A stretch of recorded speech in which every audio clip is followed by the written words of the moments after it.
Sunday papers. Greg and Mike, it's Sunday papers. Greg and Mike, it's Sunday papers. Greg and Mike, do-do-do-do-do-do. Greg and Mike, it's Sunday papers. Read all about it! Oh, jeepers. Sunday papers! Oh, my This God. is the one, many sections, business, science, lifestyles, international, and some funnies. Get your Sunday papers, people. It's about $13 now. You know what I pay to get the New York Times delivered to my house? $48. $13.50 a week, because the cost of the paper is like $7, and they charge you $6 to deliver it. I could read it online for, I don't know, $3 a week. How But much does this, I'm going to look that up now. How much does like this this. Sunday New York Times? Hello, everybody. No, that's all I get. Just the Sunday. That's just the Sunday. You don't get the weekend? Nope. Weird. Okay, so let's see how much a Sunday New York Times cost. Good way to start a podcast with a Google search. Here we go. Oh, yeah. It's $5 in New York, $6 in the rest of the country. Yeah, and then like $7 something to deliver it. It's more than it's like a book, though. It's crazy how much is in there. Not as thick as it used to be. It's getting boy. skinnier and skinnier. It's anorexic. Well, because online. There's a lot online. Yeah. What do you read? What news sources do you go to? Mostly the dark web. That's where I go, and wherever the conspiracy theories are, because that's what I love. Yeah. Wait, hold on. We're burying the lead here. Happy Thanksgiving. Yeah, happy Thanksgiving, Mike. How was? All right. Am I doing the math correctly? You had 2 people from Florida fly in for Thanksgiving. That's correct. You and your mom. And my son came in from Chicago the week before, living with 6 guys. And you gave up on quarantine. Almost instantly. I came in. I thought you were like, I literally saw you like dip your head, and I thought you were going to be like, I wish you hadn't said that. Instead, you went the other way, and you made it even more intense. Now, the idea was I was going to stay in the back in the guest house with my mom and Owen. I keep introducing her to people as 81, and it drives her crazy. Because they're like, you don't look a day over 79. Right. Now, my mom looks good. She looks Your mom young does as look good. shit. Yeah, no, she looks like, it seems weird calling your mom fit, but she seems like in shape and youthful and energetic. She doesn't seem that. She is all that. She, she plays golf a few days a week. She walks on the beach like every day, and no sunblock. My mom has gotten to the point where she feels that she doesn't need it anymore, and so she just goes out. That's a great idea, actually. There's going to be a couple of those things, right? Where at a certain age, you're like, oh, yeah, fine. You're not going to catch me. Yeah, right. Well, they say that about prostate cancer. Like one of the options, depending on how old you are, like if you're in your 70s, I guess, is one of the options is always do nothing. Like radiation, operation, or do nothing. And do nothing is a death sentence, right? No, they say it's such a slow growing way to go that it won't come into play. Yeah. By the way, consult your doctors. I don't know what I'm talking about, but I have heard that. I've gotten the finger up my ass probably Greg, 5 times now. Greg, we were talking about doctors. And I don't know why you're all over the place changing subjects. I was going back to when I had a babysitter when I was a kid. And I thought it was weird that I would have prostate exams as a 5-year-old. You can never be too safe. And why, when he was checking it with his finger, did he have both hands on my shoulders? Old joke. Shout out to Andy Kindler. By the way, Kindler got very mixed reviews on this show. We'll get to it in the letters section. That's perfect. That's perfectly Kindler. Yeah, that's exactly what he wants. People fucking loved him or hated him. And it's a little bit of an acquired taste. Also, whatever. It's going to sound so egocentric, but in a way, it's like comedians or people in the funny business like you and me, I guess, writers and comedians are, we just respect how different it is and how he doesn't usually go down the I want to be liked road. Yeah. Which is very refreshing. And it's also incredibly meta. You can see him avoid or highlight all the tropes and all of that stuff. So, Yeah, he. The best part to me is that he's got all the intonations of a Borscht Belt comedian, which is what I started out as. My dad taking me to the Friars Club as a kid and hanging out with Milton Berle and Henny Young. Not Yeah. Milton Berle, Henny Youngman, Malzy Lawrence, Dick Capri, Freddie Roman, all these guys, and Andy, as a Jewish comedian from New York, just also loved that, and he's got that rhythm that I fucking love. yep. No, it was great. Speaking of love, there's a thing, and speaking of wanting to hide your news sources if you're searching QAnon or things like that, there's a way to do it that you will never be caught. You can be like a spy on the internet with ExpressVPN. It's an ISPS, and you basically get on there incognito mode. People think hide your activity. It does not. If you get on the internet with ExpressVPN, you can not only avoid all kinds of viruses, but it will keep people from knowing where you went. And also, you can get onto other countries' Netflix accounts, and you can see more shows than you would have been able to. It's like less than $3 a month. Totally worth it. Do it now. VPN rated the #1 by CNET and Wired. Visit my exclusive link, expressvpn.com/papers. Get an extra 3 months free on a 1-year package. That's expressvpn.com/papers. expressvpn.com/papers to learn more. I mean, I'm using it for my Cyber Monday because already whatever I have looked for gifts or any of that stuff, it's an inundation of ads. Oh, yeah. Like I'm about to die and they need to show me where I can get this stuff. All you got to do is put in a search for like shoes, and all of a sudden your Facebook, everything pops up fucking shoe ads. And it's not that the clutter bothers me. It's that they know, or they think they know me. You don't know me. Exactly. Send me Also, some pictures of some Asian feet. Then you know me. Hi, Mom. Yeah. Literally, she sits around with her phone on high volume, eating breakfast, listening to Sunday Papers and Fitzdog Radio. And I said to her, Mom, just stop. I said, what about, doesn't the cursing bother you? And she goes, it's not the cursing, but all the masturbation. Well, wait a minute. As Woody Allen said, don't knock sex with someone I love. By the way, on that note, I stopped by, draw my kids off at Liz's, and Liz is my ex, and her folks were there. So my in-laws, I guess technically they'd be outlaws now. And Jill, who you know, my mother, my ex-mother-in-law, I guess. Yeah. I think she'll always be my mother-in-law. Anyway, she says she listens to the podcast, but it's getting harder because you are so dirty. Really? Yeah. Said that. Wow. And I was thankful I pulled back from swearing. I mean, I still swear, but I've been really trying to lessen it. You don't need to be a potty mouth. All right, so I guess our new demographic is 78 to 81-year-old women. That's true. And someone teach them how to get to ExpressVPN because their searches must be crazy. Oh, yeah.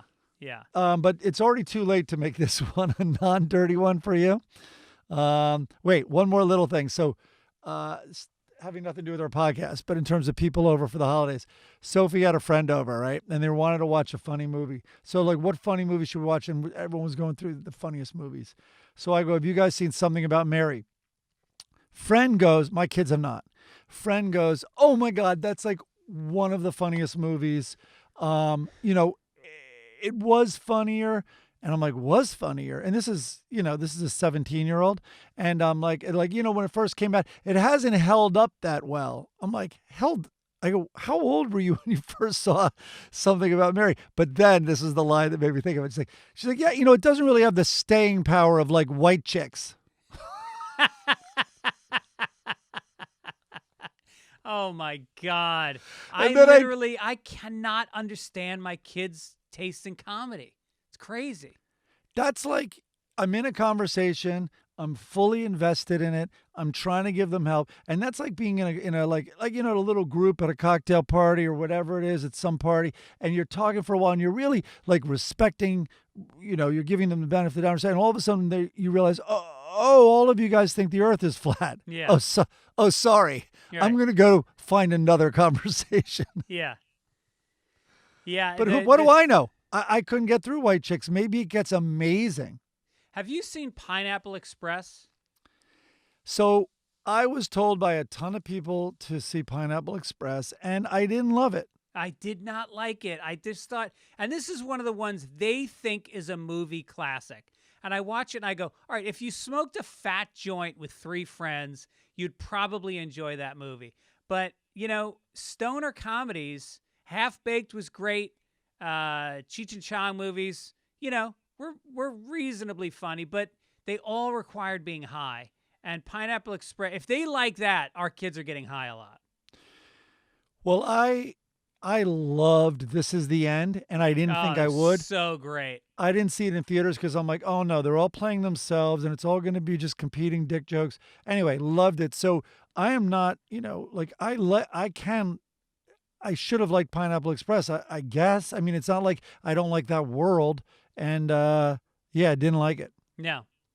My car, I think I mentioned last week that my catalytic converter was stolen from my Prius, parked in front of my house. Venice is getting fucking bad. We had tweakers in the parking lot behind our house for like 6 months. Oh no, the west side of Los Angeles is a problem. There's tents up with homeless people on every block. My catalytic converter, it cost $3,000 to fix it. I went through insurance, but they're going to jack up my rates because of it. They give you the money, but then they take it back. And then, but the upside, they rented me a Dodge Charger. And the funny thing is, Erin went to pick it up, and they had like a fucking, a Honda Accord. And then they go, oh, by the way, if you want this for the same price, you can get it. And she thought about it. I was like, what is there to think about? And I am driving around like a fucking teenager. I'm having so much fun. So when it came time to all right, I'm going to borrow the Charger. Let me get some things out of the Prius. Did you leave your skinny jeans and things in and your Whole Foods mug? You just leave that in the Prius? I hope it's not worth. Dodge isn't going to let that in. I peeled my NPR bumper sticker off my Prius and I put it on the Charger. Charger shook that shit off right away. First turn. Get out of here. I took the beads off the front seat, slid them onto the Charger seat. Prius has a gentle little horn. This one plays Dixie. Yeah, and I don't have good control of it. It's kind of hard to control. Like, I floor it going into turns because I want to squeak the tires. And sometimes sometimes I can't really straighten it out that fast. People are looking at me. Has that little cartoon character sticker in the window peeing on Kamala Harris. What's that little guy's name? He's on every pickup. Right. It's so weird. It's like a macho thing, and meanwhile, it's like a from the funnies. Yeah, it's got the Calvin and Hobbes, I think. Yeah, I think it is Calvin and Hobbes. Yeah, there we go. Our crack producer, Chris Not Denman. before I did it. Not before I did it. He's going to be texting us. We did a thing with him where we used to bring him on the show, and he also produces the show. And then when it happened, people couldn't hear his voice. So we're just texting with him. He's distracted sometimes because QAnon has some breaking news. I forget what it is, but he has to stay abreast of it. Also, I think he might be doing this from Georgia because I know he's trying to keep the Senate. That's right. It's the campaign against flip the Senate. Right. He's trying to maintain it. drove his Dodge Charger all the way to Georgia. There's a song in there somewhere. All right, so let's give a shout out to that song today. Kind of jazzy, fun song, huh? I liked it. It especially as it goes on a little longer, which it will at the end of the show. I just pictured like a 1970s movie with an old airplane taking off. Like it just had that sort of soundtrack from the 70s sound. Yeah, people are smoking cigarettes. Stewardesses are wearing mini skirts. Oh, by the way, if you want to see amazing footage of that, did you ever hear the case? Sorry to interrupt you like that, but exactly that of smoking with glasses, like champagne glasses on airplanes. There's tons of footage of that in this new documentary on HBO called The Mystery of RJ. I'm going to find it now. Anyway, did you ever hear the case of the guy who hijacked an airplane that took off from Portland to Seattle? He hijacked it. He had a bomb with him. By the way, it's a nice reminder that in those days, you just walked on planes. There was no security. Yeah. You just showed up like you were to a train, and you then get on the plane like a train, and he walked on with a bomb, and he walked on, I think, with 4 parachutes. And he hijacked... That's a short flight to get all that done. Seattle to Portland is about a 14-minute flight. No, I know. And he did it. Let me look it up here. And he then... The Mystery of D.B. Cooper, it's called. So did you ever hear about this guy? He hijacked a plane, got his demands. I guess he asked for $200,000. They landed in Seattle. Everybody got off. The plane didn't even realize they had been hijacked. And then when they got off, they were so far from the terminal, and people were like, oh my God, we were just hijacked. Hijackings were happening a lot. Oh, And this documentary covers that. PLO. They get him the $200,000. And then he demands to be flown to Mexico. And it's too far, so they're going to refuel in Reno. So on the way to Reno, he jumps out of the plane. He even has to ask the cockpit because the door in the back that he was going out of had a staircase. And the staircase, so they slowed the plane down for him so the staircase could actually go down enough for him to jump out. And then he was never, ever found. No. Did he get the $200,000? They got some of it. It's interesting, but I don't want to do too many spoilers. But they investigate at least 3. I didn't finish it. I fell asleep, but not because it's bad. It was late at night. At least 3 people who are convinced that they know who he is and that he was in their family. And that's what this documentary explores. That's amazing. By the way, that song was by John Barron, and also our logo this week, which I love. We get a bunch from this guy, and I fucking mispronounced his name, and I apologize. James Wooderchick, I think. Oh, and look at this. Chris said there's a ton of bars in the country called DB's Hideaway.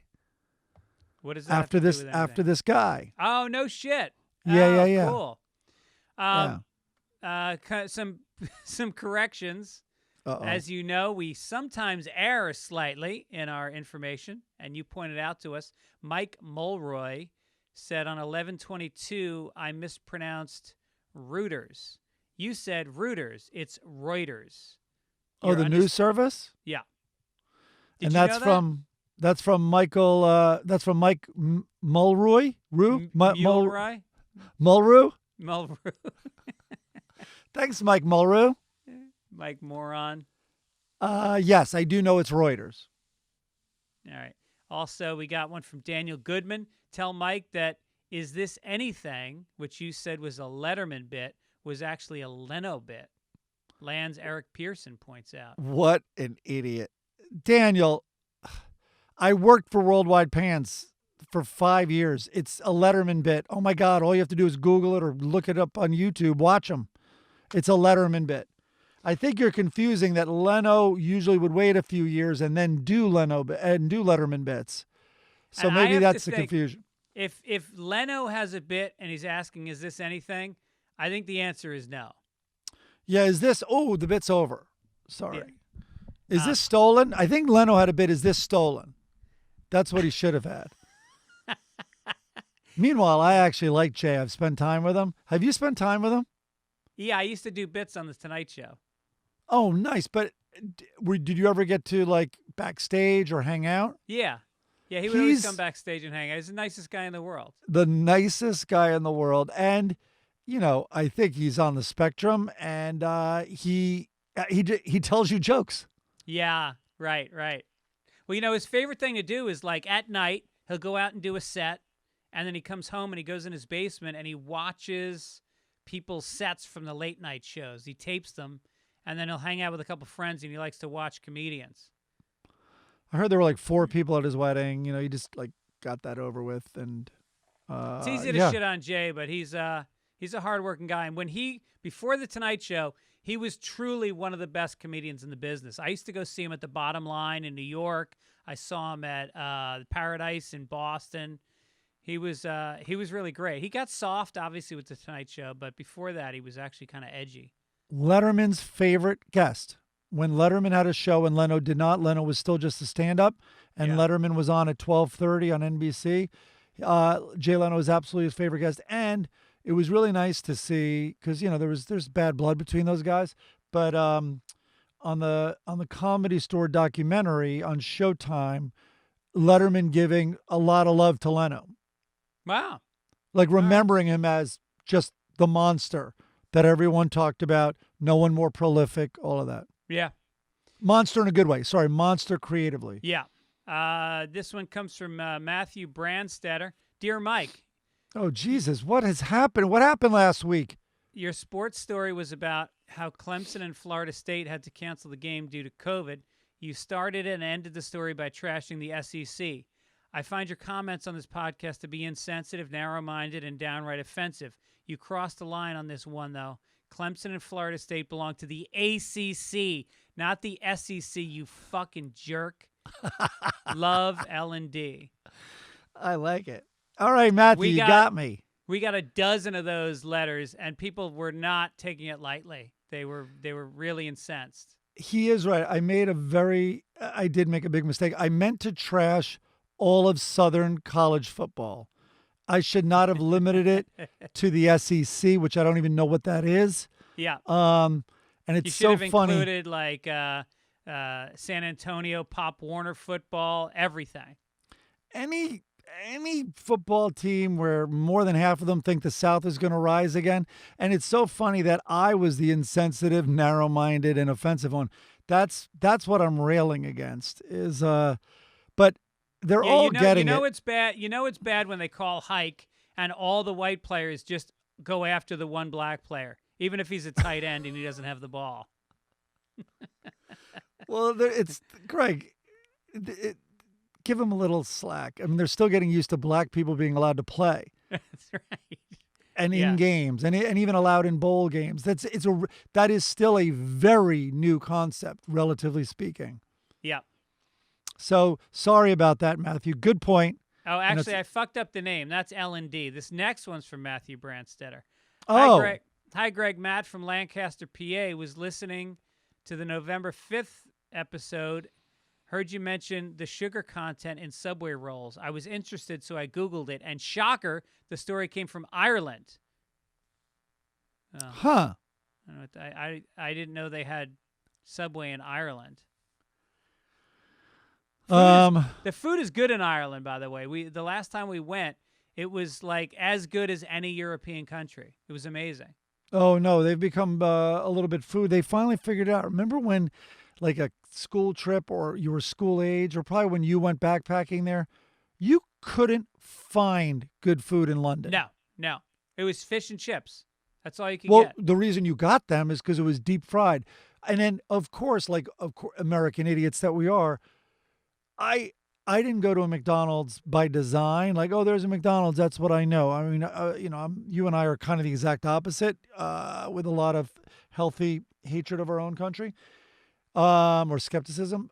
But the McDonald's was the highlight because everything tasted awful, even in that quality controlled environment. They also serve beer at McDonald's in Europe. That's cool. All right. The other thing we asked for is we talked about perfect movies. You mentioned The Shining. I think I said Raising Arizona.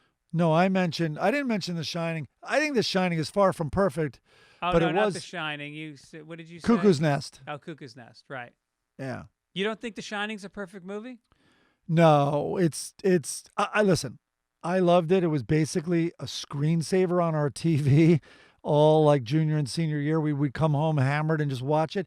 But that and The Last Waltz. But it's it's a little it's long. It's great if you're on that level. But like if you are like, hey family, I want to show you a perfect movie, The Shining is not what I would put in. No, there's not a lot of story. It's basically you're watching a guy go insane. But And the story is so open-ended. It's not like oh my God, that's what this is so deep. You can go deep and it still makes sense, still makes sense, still makes sense. The Shining goes deep 4 different ways that are conflicting. And you could think one thing about it that's like, and there are no real answers. And none of the 4 are very convincing. Where Cuckoo's Nest, of course, you can have differing opinions, but there's a pretty convincing one. Mark Malik thinks that a perfect movie is The Apartment from 1960. A lot of people consider Sunset Boulevard to be Billy Wilder's best movie, but to me, The Apartment is better. I'll revisit. You saw The Apartment? Oh, so fucking great. I believe he wrote it as a play because it's not. Most of it is set in the apartment, and is it Shirley MacLaine? Yeah, of course. Yeah, Shirley MacLaine, and is it Jack Lemmon? Yep. Yeah, I would call that a perfect movie, absolutely. And Sunset Boulevard, without a doubt, a perfect movie. Sunset Boulevard is up there for sure in perfect movie. I had never seen 10. it, and then I watched it late at night, high on the road, and I couldn't fucking believe how honest it was.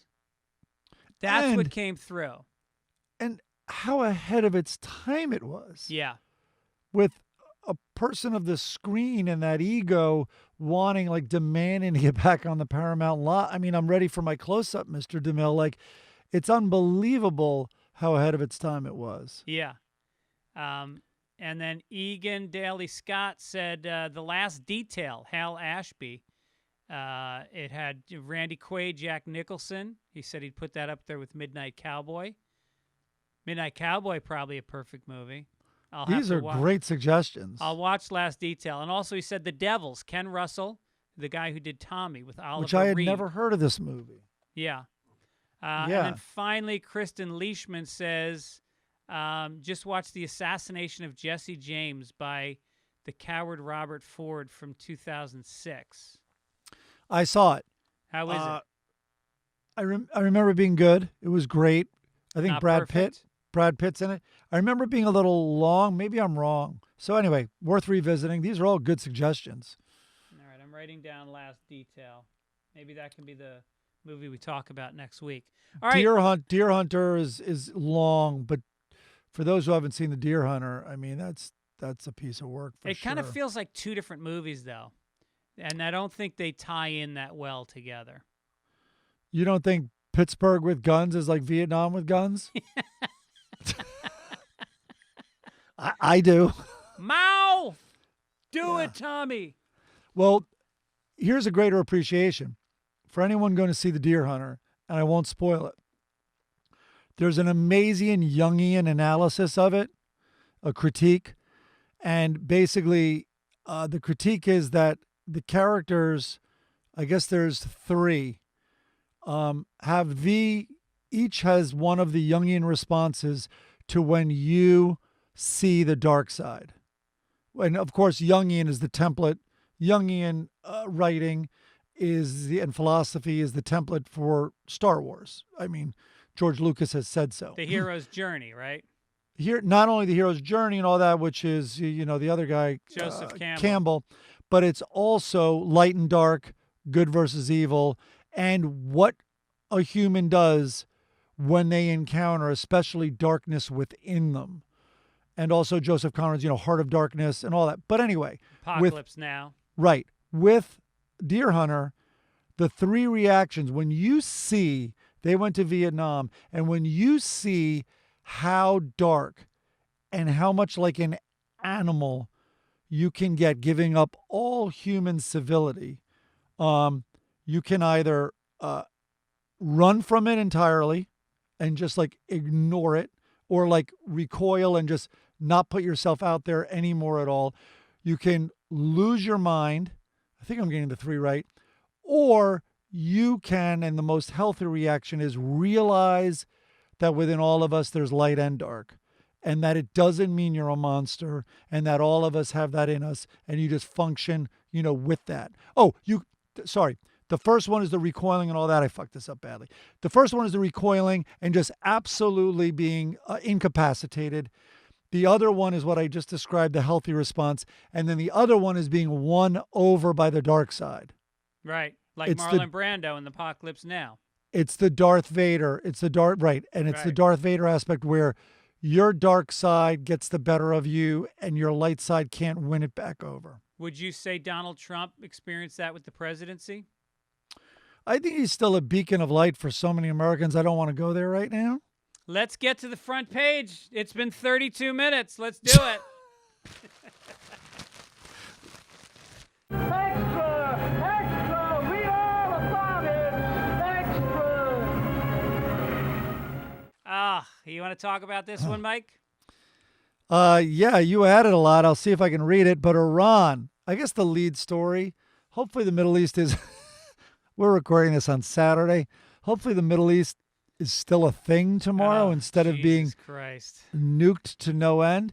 But the assassination of a scientist who led Iran's pursuit of a nuclear weapon for the past 2 decades threatens to cripple President-elect. Oh, you see, I put this story in a different way. I think you need the headline, Iran's leading nuclear scientist was assassinated. And everyone seems to believe that it was Israel behind it. And they say it will cripple President-elect Joseph Biden's effort to revive the Iran nuclear deal, which Trump backed out of, before he can even begin diplomacy with Tehran. And there's a lot of theories about why this was done, but a big one, and Trump wanted to get involved and take military action against Iran because they've stockpiled way more uranium than they're allowed to under this agreement that we backed out of. So now the stockpiling has gone up. It's sort of backfired. Which is not illegal because there's no longer the deal, right? I don't know enough about it. Would Israel say it is illegal because they're still in the deal? Or maybe they're not even, but I don't know what one would say. Right. But the former John Brennan, the former head of the CIA, I think he was head of it from 2016 to 18 maybe, or 15, 18. He tweeted that this was a criminal act and highly reckless. It risks lethal retaliation and a new round of regional conflict. Iranian leaders would be wise to wait for the return of responsible American leadership on the global stage and to resist the urge to respond against perceived culprits. To that tweet, Ted Cruz retweeted him and said, "It's bizarre to see a former head of the CIA consistently side with Iranian zealots who chant death to America and reflexively condemn Israel. Does Joe Biden agree?" So to that, I love this. And the reason I put this in there is you can really slam someone, but do it in a kind of without using, like you and I, like he didn't snap, he didn't go down to his level or anything like that. So John Brennan responded to that. Ted Cruz, he goes, "It is typical for you to mischaracterize my comment. Your lawless attitude and simple-minded approach to serious national security matters demonstrate that you are unworthy to represent the good people of Texas." Oh, shit. That's a slam. Right? That's just laying it out there. I mean, this guy, Ted Cruz, a lot of these guys, they are so free and loose with what they say. The falsehoods, the slander, the vitriol, the stirring things up. There's no restraint. Yep. And then he followed it up. John Brennan followed up saying he had worked hard during his career for Israel's security and to counter Iran's malign activities. And he added, quote, aside from his tiresome rhetoric, what has Senator Cruz ever done? Wow. That's a good point. What has he done? Right. And I mean, other than crazy flip-flopping. Yeah. Was he ever the governor, or was he always just a senator? I don't know. I don't think he was governor. I could be wrong. Yeah. All right, let's get to local matter. Is Los Angeles is shutting down. New stay-at-home order starting on Monday. Oh, is that the one you wanted me to read? Yeah. You skipped it. Sorry, go ahead. But I fucked up the Iran one because I had it in the international section, and then I saw you had it in front page, and I just deleted one of them, and I must have deleted the wrong one. So luckily I didn't take out the John Brennan stuff. So what we do is we have a Google Doc for people that are fascinated by this back and forth, and we throw stories in there. You want me to do the LA one quick? Yeah, Well, do it. Pretty straightforward. Announced a new stay-at-home order for the largest city in America. Friday, they announced it because the virus surged out of control. The county had set a threshold of an average, we talked about this last week, of 4,500 cases a day over a 5-day period, and we didn't expect to reach that level until next month. But LA, way ahead of schedule, the 5-day average on Friday was 4,751 a day. The 3-week order takes effect Monday, tomorrow, but stops short of a full shutdown on retail stores and other non-essential businesses. We're hoping golf courses and I don't know what else stay open. Yeah, they're saying now the experts, the scientists, those guys? Yeah. They're saying that cases around the country are going to double in the next month. Fucking double. Yeah, well, it's geometric, or the other phrase that's used too. We'll probably get corrections on that. But it doesn't take much for it to double. Algebraic? I don't think it's algebraic. It's I forget the name. It has a lot of overlap with the geometric growth, which means it can really happen. And also the numbers can just really add up fast, because it's one thing to double it when you're low, but if you continue that pace, you're then doubling 1 million cases in the same time frame. It's so weird because we live on the west side of LA and we get mocked. We're mask wearers. We are social distancers. I do not know. I know one person on the west side of LA personally that got the virus, and that would be your ex-wife. That is true. Do you know anybody else? Very early, she got it. She was being really, really careful. Couldn't be more careful. Let's say she got it in March, maybe. Yeah.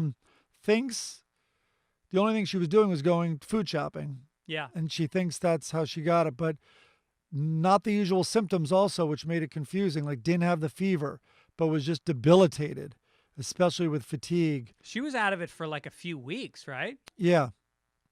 Oh my God, did you see the sick? All right. So I had 2 people. I haven't watched 60 Minutes in a while, and I should. But I had 2 people text me and say, did you see 60 Minutes? So before responding to them, I'm like, maybe I should check it out. So I check out 60 Minutes. It was so depressing. So I wrote back to them. I'm like, just watched. It was so depressing. And both people were like, oh yeah, I was going to tell you not to watch it. Wait, which story was it? The Long Haulers? Oh, I didn't see it. Was it just this past week? Yes. So they had 2 stories. One on all the missing children from the school systems. There's one county in, wait for it, Florida, where 7,000 children, they don't know where they are. Like, I'm not saying they've been kidnapped. School has no idea where they are. Now, and so it's actually an amazing story of the superintendent, or I think that's who it is, in this one county, personally going out, like with a clipboard, like, where's this kid? And they've gotten the number 7,000 down to the hundreds. Wait a minute. I don't understand this. You're telling me that there's 7,000 families missing a child right now in Florida? No. The school system is missing 7,000 children. I don't understand what you're saying. Is this a joke, or you really don't? No, I don't know. You mean they're not showing up to school, or They have no missing record of them. people? They're not showing up to school, and repeated contacts through the usual ways have gone unanswered. So What does that mean? They don't know where the kid is. So it's like truancy. So I guess the superintendent then goes to the last known address. And in many cases, they're not at that address because maybe they can't afford their apartment or house anymore. So now they moved in with their grandmother or whatever it is. Oh, I see. And they have to track these kids out. Some have moved out of the county, Right. but a lot just stopped going to school. Yeah. You mean via Zoom? Yes. Or for those, schools that were having in-person attendance, they stopped going in person. Wow. I guess the easy answer is watch goddamn 60 Minutes Yeah, and you'll get your exactly. answers. I do watch it every week, but I missed it last week. But the long haulers I had not heard of. These are people who had corona the first round, and now, a half a year later, they are worse. They don't have the high fever anymore, I guess, in most cases. And they don't have, generally speaking, they don't have the usual symptoms that first round, but they are either in a fog or they have incredible aches and pains, and they're called long haulers. New York City has set up a clinic with top scientists and doctors to try to deal with it, and they are at a loss. Wow. Yep. So, in other words, they're not recatching it. These are ancillary symptoms from when Lingering. they got it. Wow. No, really depressing. No, I've heard that there's neurological effects long term and also respiratory effects long term. And heart. Depression. A lot Yep. of them are getting. Yeah. And, they were wondering why it was killing more guys in the beginning. And one of the theories was heart disease. If you are predisposed with heart disease, or that you are very susceptible. Well, Which I think explains, I'm not saying women don't get heart disease, but I think more men struggle with heart disease than women. And so anyway, that could be one of the explanations. good news for you as a single man. Less competition coming up. Yeah, although I got to watch my ticker, I think. I think we're both on early notice about that. My dad died of a heart attack at 52. I'm now 54. So fucking take that, Bob Fitzsimmons. Or no, I think he was 53. 53. All right. Good. So, yeah. So anyway, LA is shut down. And I got tested on Thanksgiving morning. And I was online. And then one of my son's friends was online ahead of me. And we started talking, and it's awkward when you see somebody online because you kind of feel dirty, like you ever see a line of people in front of urgent care and you kind of go like, look at those dirty, irresponsible people. But actually it's just the opposite. You are responsible. Yeah, I still would have gone with oh, no, I'm here for chlamydia, Yeah, right. which is so treatable and gone within Yeah. days. I just stopped by because my T-cell count is a little low. What are you here for? Now, where did you go? Urgent care? Urgent care on Lincoln. My health insurance covers 100% of the instant test where you wait 10 minutes. It's great. So I went on Wednesday because I have this head cold. You have a little one also? A little bit. So I didn't want my family freaking out. So I went, I scheduled a test, and they said they'd get it back to me the next day, which they did at 10 p.m. But anyway, I went, and on the way to get the county one, the free one, which is at the VA parking lot there, the veterans place, I went by urgent care in Santa Monica. The line was, and the urgent care is one room. The line was 2 blocks long. No shit. When did you go to urgent care in Venice? I went on Wednesday and the line was around the corner, so I went back Thursday morning early, Thanksgiving morning early. I got there at like 8 a.m. They were open on Thanksgiving. up until 1 o'clock, yeah. Wow, Where smart urgent move. care is making so much money. They Oh, yeah. all have lines around the corner. They're charging $125 a pop. It takes them about 15 minutes. So they 3 or 4 doctors. They're cranking out 16 people an hour at $125. By the way, they are charging way more than that because have you seen the bill? And listeners aren't interested in this, but I guess we'll make it short. I went to urgent care, brought the 2 kids, 125 each. That's 250. Then, and you don't do anything. They send it to insurance, right? Insurance covers it, but you have to see 2 doctors. So now I think the bill was 1,000 or 1,100 For to who? get the 2 kids, because each of them, there was a $200 doctor visit, so that's $400, and then there was $175 the person that administered the test or whatever it is. No, not. There was an intake, and then the doctor came. That's what it was. There was an intake doctor, and then the other doctor came, and so maybe they're milking it a little bit. Why didn't you just go to urgent care?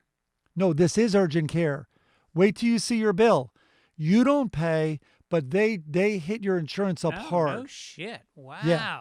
Damn, they're making money. Holy shit. For instance, That's a how many business to human get beings? into. We saw 3 human beings. How many did you see in urgent care? Not including reception. That's 4 human beings. Just one. What do you mean just one? Oh, no. One came in and took the information from me, and then the other one. No, because I go to the same urgent care all the time, so all she did was take my temperature. And then the doctor came in and took the test. Okay, so maybe the first time you had an intake. Yeah. Anyway. All right, Okay. so listen. Let's get to some international news.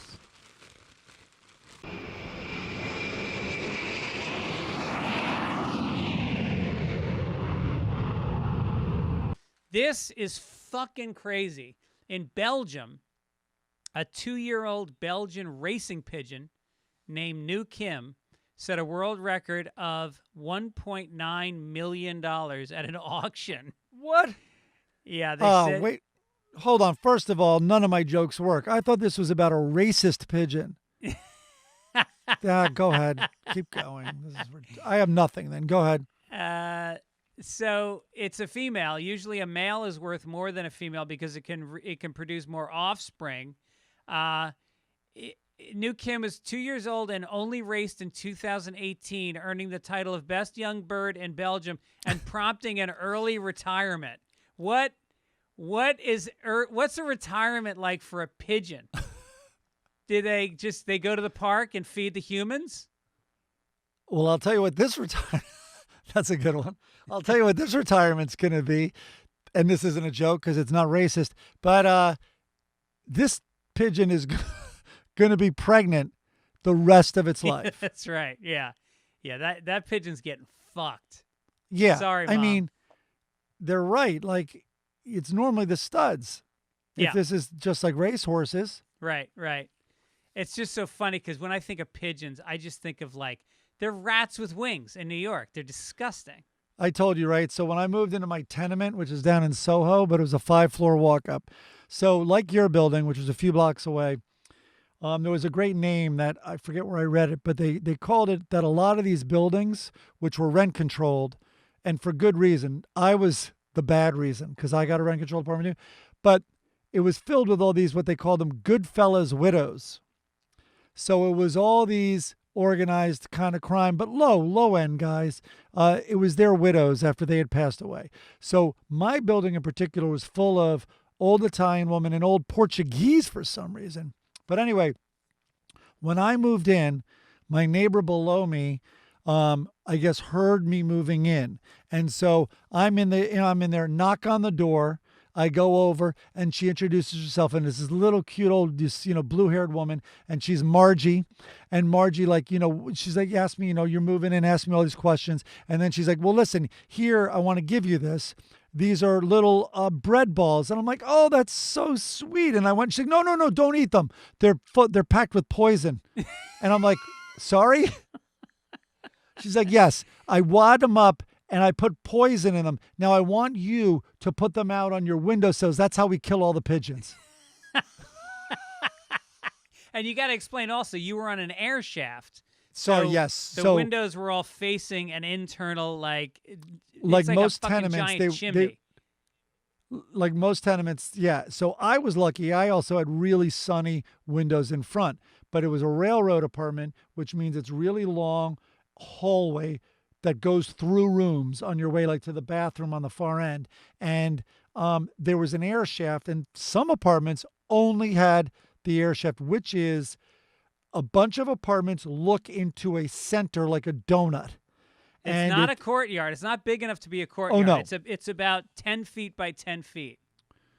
Yeah, no, mine was like 6 feet across. Yeah. You could touch the other apartment with a broomstick, and about probably 20 feet long, or maybe 15 feet long. And so all the pigeons would roost in there and would make noise and were really loud. So it was a real effort to kill them. Didn't you have an air gun to shoot them? I did. I brought my BB gun in, and I would shoot them, but that would just get them. It was almost like they were vindictive. I'd find more shit on my windowsill after I would do that. Also, shooting into a little air shaft, you really have to hit that bird. Otherwise, it's almost a guaranteed broken window with the bouncing of a BB flying around. Did I tell you that I had an air gun, and my nephew, the guy who was almost a Navy SEAL, was over, and we pulled out the air gun and we started throwing cans in the air and shooting the can. And I got a text from my next door neighbor. I shot out the window of her son. I was so fucking embarrassed. So I had to buy them a new window, and then I gave them the air gun. I was like, here, let your boys use it, because they got a house up in Ojai. I go up to the country and use this. We can't have it in the house. Yeah. So you're good for you. When an eye comes out, there's a nice paper trail following it right back to you. Fucking believable. So embarrassing. Margie would also, I didn't know this upon first meeting her, she really was quite, she watched very closely, kept an ear on any noise in my apartment.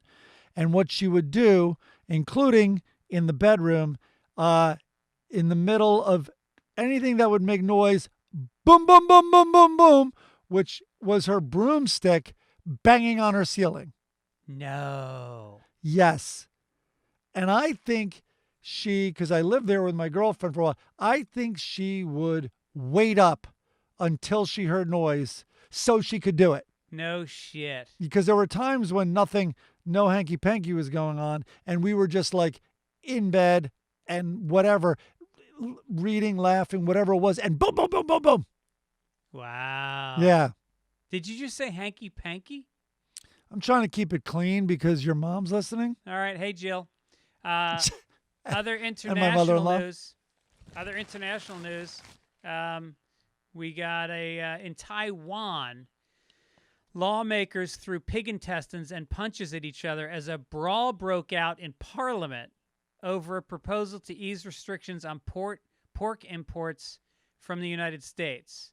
The KMT party members threw pigskin and intestines at their fellow lawmakers, and it was about allowing U.S. imports of pork containing ractopamine, an animal feed additive that is banned in a number of countries, including China and the European Union. We are a fucking embarrassment. Taiwan, which is this filthy country, won't allow our meat. I don't think it is. I'm just assuming. Wow. They threw the pigskin, though. Maybe they'll get drafted in the U.S. in the NFL. There is a ton of pork in Asian food. That is a fact. Yeah. So I think they need it. But do we not allow this additive in the United States?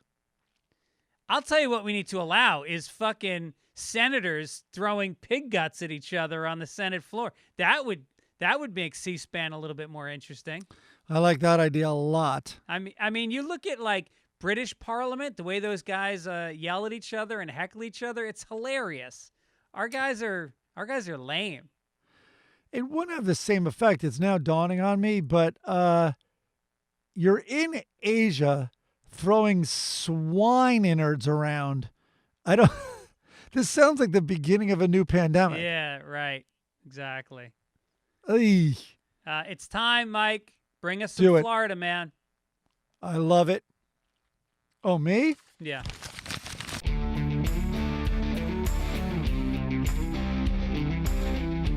Well, this is from your friend. I know. We didn't know that. Shimmy. So anyway, we get an email. Is this even the right email address for Gibbons? Earthlink, ? That was in my phone from the old days. Earthlink really backfired for me, by the way. Earthlink, I thought, was going to be a sign of an early Apple adopter. Like I was one of the earliest Apple adopters, Yeah. and the only email that worked with Apple in those days was Earthlink. So I Huh. thought that would be a sign of and whatever, backfired. Kind of like my diatribe there. Anyway, Omaha Man, possibly a new segment on your podcast. Maybe a different city each week. I like I that like thinking. that. That's good. Authorities arrested a 23-year-old man in an attack at a Nebraska fast food restaurant in which 2 employees were shot and killed. 2 were wounded, and officers responding to a report of a possible bomb inside a moving truck in the parking lot arrived to find the vehicle on fire. Robert Carlos Silver Jr. of Omaha was booked into Sarpy County Jail early Sunday on suspicion of first-degree murder and first-degree arson in Saturday night's attack at a Sonic drive-in restaurant in Bellevue. Boy, he didn't cut down the story. Is there anything more here? Well, the thing is, he was arrested outside the restaurant a week before because he used somebody else's Sonic app account to buy $57 worth of hamburgers and corn dogs. And so I guess he got arrested for that. And when he got out of jail, he came back to the Sonic and went fucking crazy and started killing people.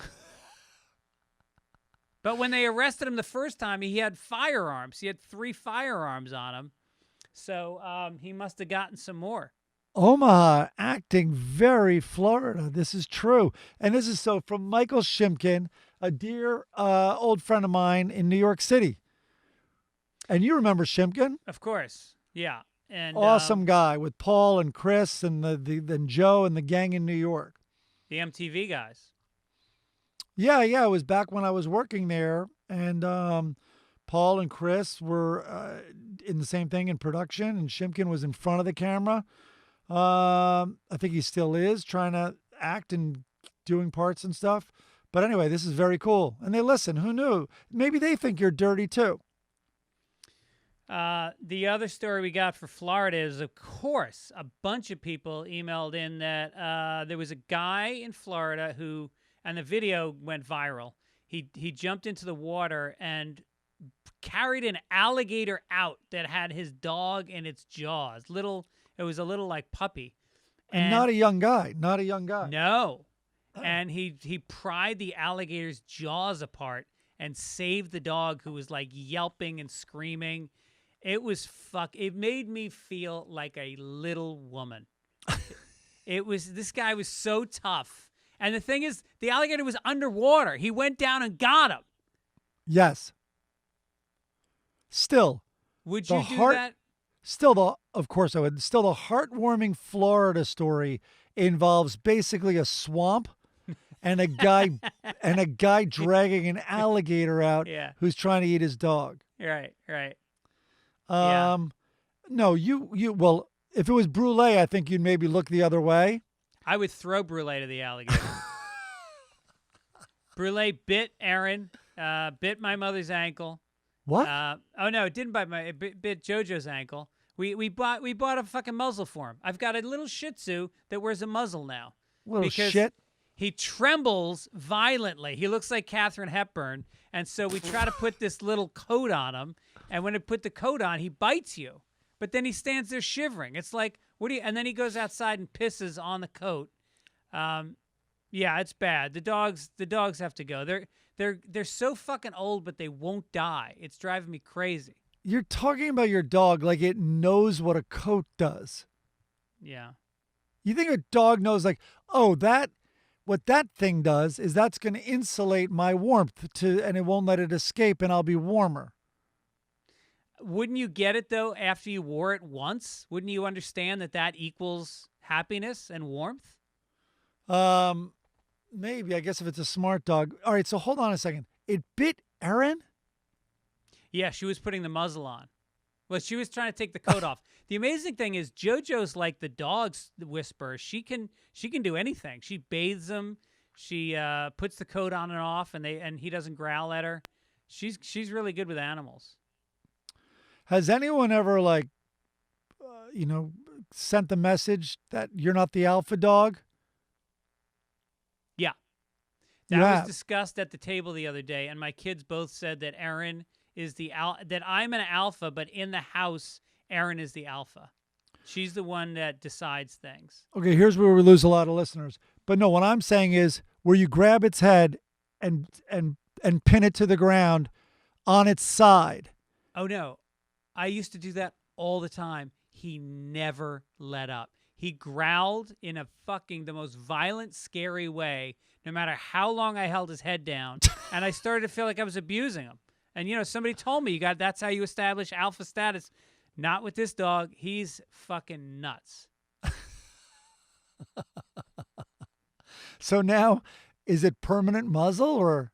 No, not permanent. Just when we're taking the, anything like taking the coat on and off, giving him a bath, anything that requires any cooperation on his part. But might he be like an old person now who's maybe more snappy and cantankerous? In other words, and it could be losing mental faculties. Oh, completely. And I think that maybe somebody said that there's dog CBD oil that's really good. It calms them down. So I'm going to look for that. Absolutely. And you should call my sister because I know their dog's on a bunch of meds too. For other reasons, it's not aggressive, but right. No, of course. No, so many people's dogs are high in Los Angeles. Yeah, definitely. All right, what do we got? We got entertainment. Talk to me.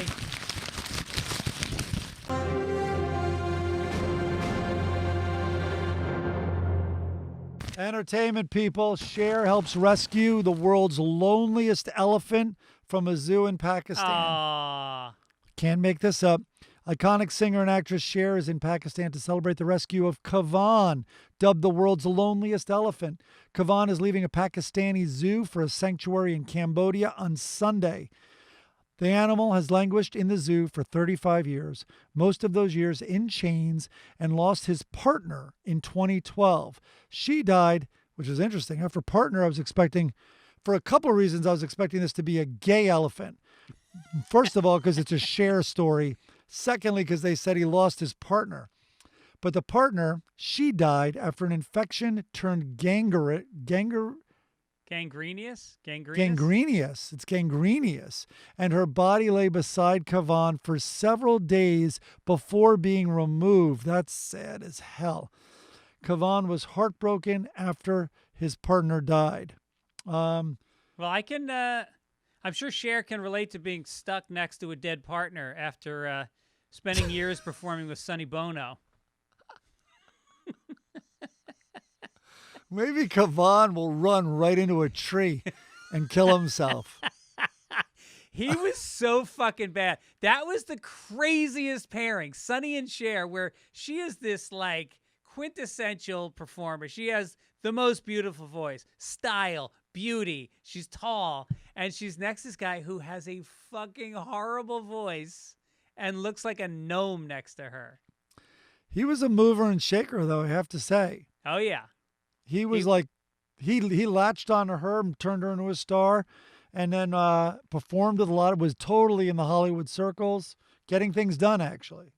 We just got a text coming in from Chris Denman. He said, Democrats are eating children and drinking their blood to stay young. Oh, no. That went to somebody That was else. the other one.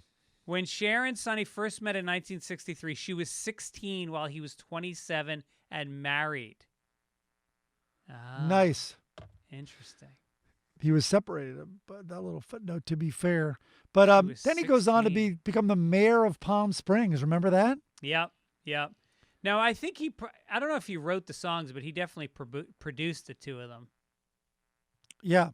And I think, there's interesting movies, music stories involving him that are actually impressive. Oh, yeah? Yeah, I don't have them in my fingertips, but I didn't know we were going full Sonny Bono today. Well, so for next week, or send in what you know about Sonny Bono. Yeah. But he was one of the first, I guess Ronald Reagan is the best example, but Ronald Reagan was governor of California, but of one of these celebrities that then becomes that gets elected.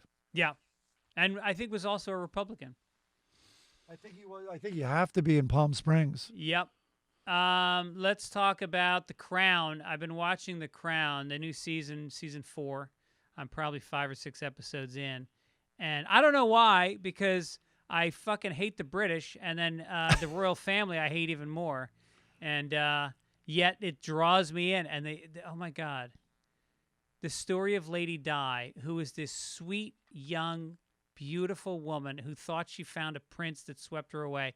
And it turns out he's from the wedding day on, he's cheating on her with, what's her name? Who was Prince Charles with? Camilla Harris? Not Camilla Parker.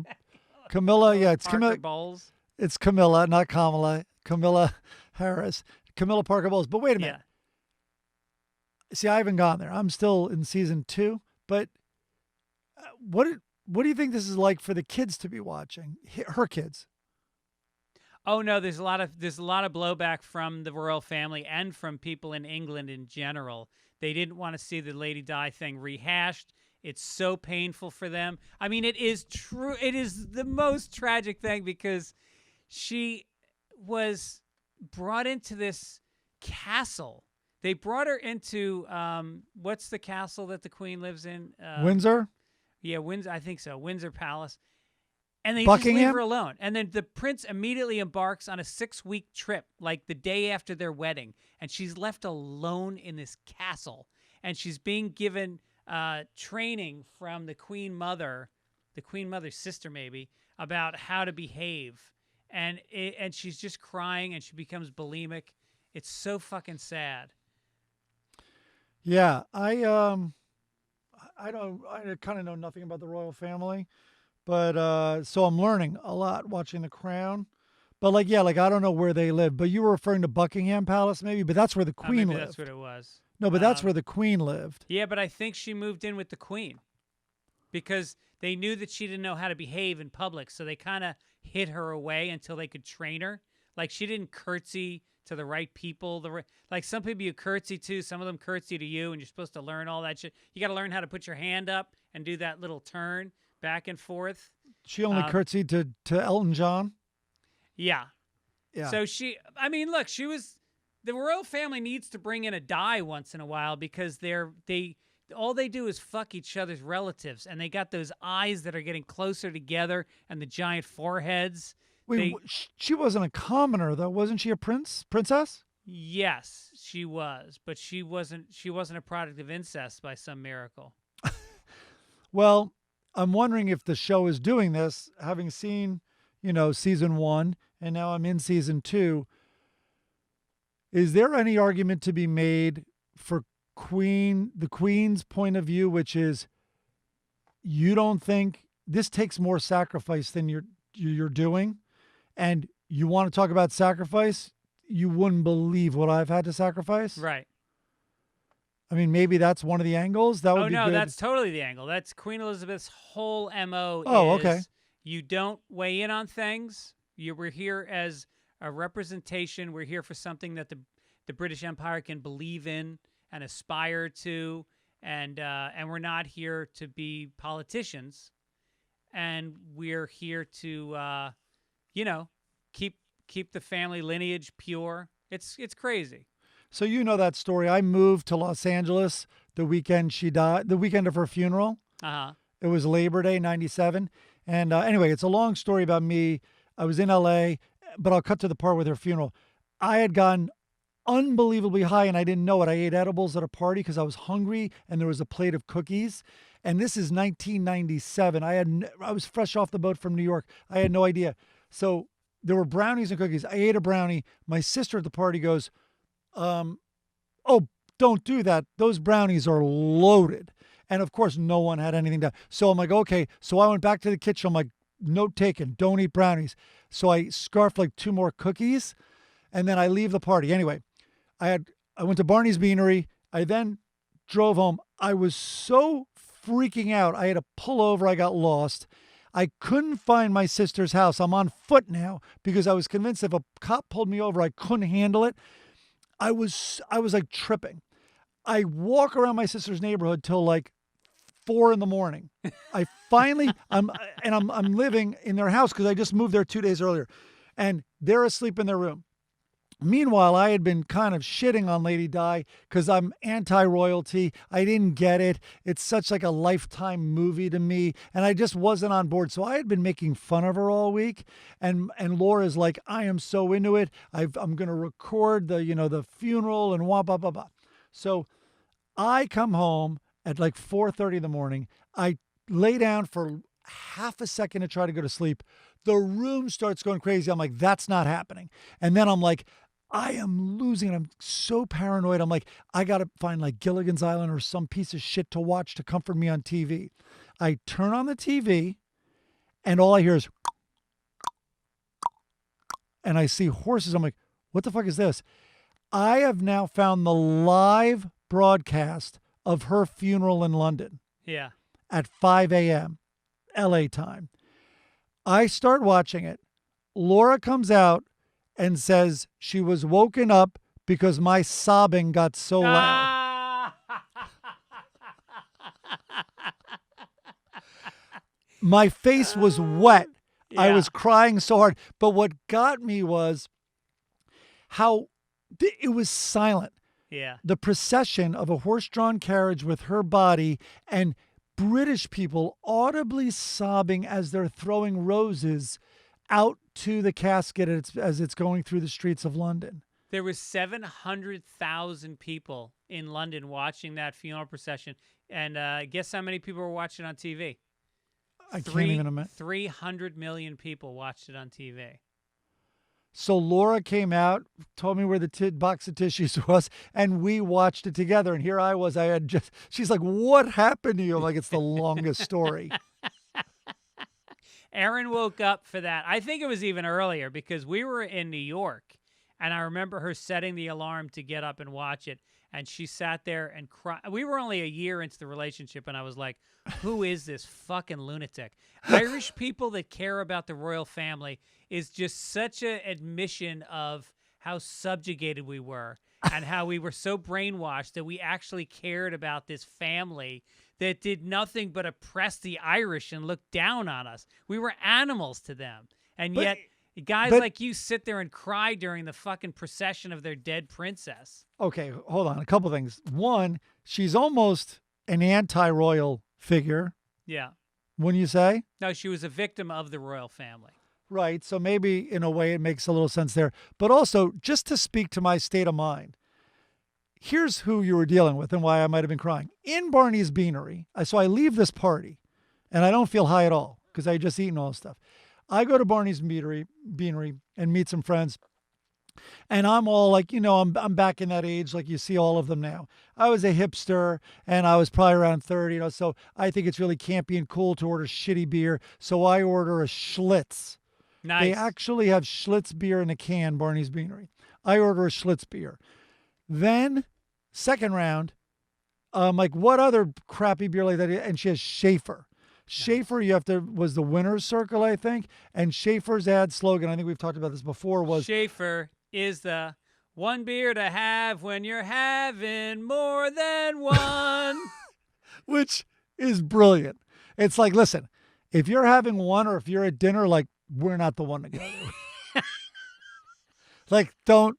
Yeah. But if you're going to get hammered and you also want this to be cost effective, we're the beer to have. So Right. It's like having a three-way. It's never going to be with two hot chicks. So I have a Schlitz and a Schaefer, and I start feeling fucked up. So screwed up that I stop hearing what the group of people I'm with is, and I start thinking, holy crap, like, I just stumbled upon something. If you combine Schlitz in a can and Schaefer in a can, it fucks you up. And I'm like, how do I get this word out there? Like, computers were really new. There was no Facebook. There wasn't even MySpace. I'm like, I gotta spread the word and somehow get credit for this discovery. I'm then waiting outside for valet, and I am now feeling so messed up. I'm like, I'm feeling guilty, and I'm like, but I can't get a DUI. I've only had one Schlitz and one Schaefer. So I think I'm fine, but the cops don't know how much that fucks you up. So that's Right. where my head was at.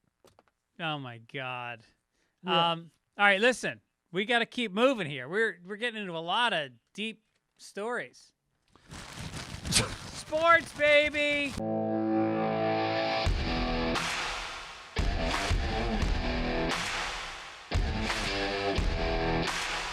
Tampa Bay, our running bet. If you're new to the show, Mike and I made a bet at the beginning of the football season. I would have Tampa Bay with points every week, $50 a game. After this past week, where Tampa Bay lost to the Rams by 3, we are dead even after, 9 weeks, 10 weeks? Dead even. We missed week 1, so we started week 2. Did we? I don't know. So what week is it? I don't even know. I think it's week 9. I think We're not you great got with to go by the details. Jets' schedule. I think they're 0-9. No, I think they're 0-10 maybe. 0-10. Yeah. So anyway, yeah, I think after 8 or 9 weeks, we are dead even. And what a fucking game, man. The Rams. It's just It would have to be an even number. We're probably 8 weeks. Yeah, I mean, it was a battle of great quarterbacks with the Rams and Tampa. This week, they're playing the Chiefs, who I think are ranked number 2 in the league. And they're playing in Tampa. And for the first time since this bet started, I'm getting points. I get 3 points. We'll see what it is at game time, but sounds good to me. Sounds good to me.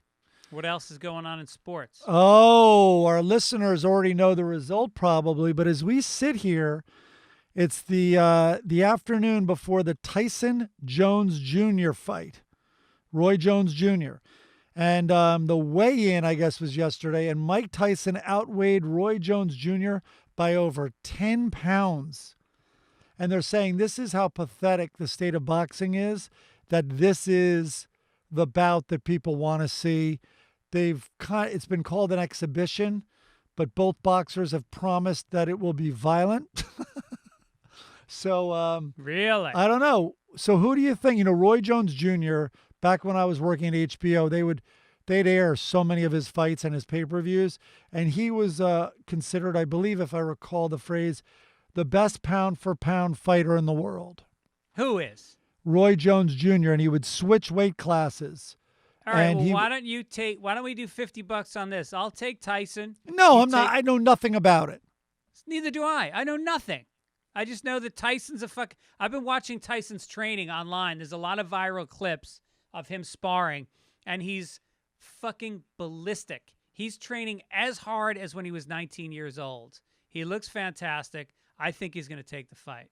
Okay, I'll take Roy Jones Jr. All right, $50 on that. Yeah, I think Roy Jones Jr. is obviously the better fighter. He's a better boxer. I mean, listen, don't get me wrong. Tyson wasn't just a slugger. He studied all the tapes. He was actually very disciplined in that way and a great boxer. But I think Roy Jones Jr., and as Tyson said himself, man, he lost that eye of the tiger. He admitted it. That's when he retired. Yeah, right. But he might have gotten it back. I think he's got a different mindset about boxing now. I don't think he's doing it because he has to. I think he's doing it because he wants to. I'm shocked Tyson didn't buy that pigeon. He was very into pigeons. That's right. That's right. What else? Another sports story is Maradona. Diego Maradona, beloved soccer player from Argentina, died. And the three funeral workers where he was laying in rest have been fired for posing for photos alongside his body shortly before the funeral. The images distributed across social media created outrage, even death threats across a nation that venerated Maradona, who died. He died Wednesday of a heart attack at the age of 60. Tens of thousands lined up for a chance to file past his body at the nation's presidential palace on Thursday. I plan to get high and watch that footage and cry my eyes out. But aren't 10,000 people going to pose for pictures with him as they walk by? I guarantee at least 1,000 of those 10 are going to take a selfie with him. Yeah, I don't know what. I'm kind of thinking what's so bad about it, but I guess they were laughing. I think they were laughing because they were doing it. Like, this is crazy. Right. Did I ever tell you about the time I was in Cape Cod and I was doing one of those, I work with the best buddies. Yeah. And we had a bicycle fundraiser where we rode from Boston all the way to Cape Cod. Whoa. And and so we get in, and the reception for the VIPs was at, you're not going to believe this shit, at the Kennedy compound in Hyannisport. Nice. Yeah. And I literally got a tour from the woman who was the housekeeper. I was introduced to, not Rose Kennedy. Who's the? Is it Rose that's still alive? By the way, speaking of royal families, I don't follow the Kennedys either. Oh. Anyway, so I get taken into the house and I get a tour, and I'm with Martha. Martha and Greg. Oh yeah. And so we go into the house and we see the screening room. The Kennedys. Joe Kennedy, as you know, was like a big film file. He ended up being a movie producer. I think he slept with a lot of actresses, and he had a screening room that was like the first private screening room in America. And the film was so flammable that the film operator's room, whatever it's called. Yeah, the projection booth. The projection booth was fireproofed and it locked so that if if you were in there and it caught on fire, you were fucking dead. And so anyway, so we go upstairs and they show us John F. Kennedy Jr.'s bedroom in the Kennedy compound. And it's like exactly left as it was. It's got an old single bed. It's got a photo of the Pope framed up on the wall. You got a view. You got a view of the ocean. And she leaves the room, and fucking Martha gets on the bed and takes a picture. I was fucking screaming at her, "Get off that goddamn bed!" I couldn't believe it. So sacrilegious. At least stop humping the pillow. Exactly. And I wouldn't do it. She wanted me to do it. I wouldn't do it. Yeah, and then we played football. I played football on the lawn with a bunch of Kennedy nieces and nephews. That's their thing. It was unbelievable. Unbelievable. Yeah. Very cool. All right, so let's get to some science.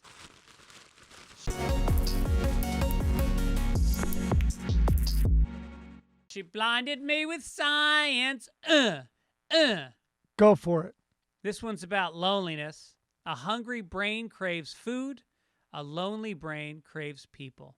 After spending a day completely isolated from anyone else, people's brains perked up at the sight of social gatherings like a hungry person's brain seeing food. Participants fast for 10 hours. At the end of the day, certain nerve cells in the midbrain fired up in response to pictures of pizza and chocolate cake. Those neurons produced dopamine. And on a different day, the same people underwent 10 hours of isolation. No friends, no Facebook, no Instagram. That evening, neurons in the same spot activated in response to pictures of people chatting or playing team sports. Huh. And I immediately thought of our friend Dennis Gibbons, who lives alone, has no girlfriend, and I think if he sees a golf club, he gets dopamine. He is like so fucking social. He biked to my house on Thanksgiving night just to walk in for 10 minutes and say hi to everybody. He has a lovely dog. Oh my God, that thing's a beast. It really is. That's the most solid golden retriever. Huge. Yeah, it really is. And but isn't that weird? Like, I mean, I get it, but like as we were going into the pandemic again, I can remember when things settled down and we were able to like start going to the paddle tennis court, hanging out. I remember cherishing that feeling, and we're about to go through it again. But are you saying that Dennis craves people more than food? He loves when people bring food to his house. Then he, not only dopamine, he gets an erection. His dopamine is in his penis. Yeah. Yeah. All the neurons fire down there. Yeah. Yes. He is incredible. He's the mayor of Venice. Are you kidding me? Mayor of Venice. He drives around in an old, rusty beach cruiser with his dog on a leash running next to him. You play paddle tennis with him. He knows every fucking player on the paddle tennis court. It's like a Dennis parade. You stop into a coffee shop to get coffee. He knows the woman's name. Hits on her. She shuts him down. He moves on. No, women constantly walking by the paddle tennis court like, Dennis! Yep. Yep. My friend has a crush on him, and she baked a pie and brought it to him on Thanksgiving Day. I'll tell you after the show. Who it was. Ladies, go to Instagram. I think it might be D Gubbs or something, but his name is Dennis Gubbins, Gubbins. And he Scarily close to my name, but go there. And he is handsome, single, and ready to mingle. And the nicest guy. Yeah. Business. Oh, boy.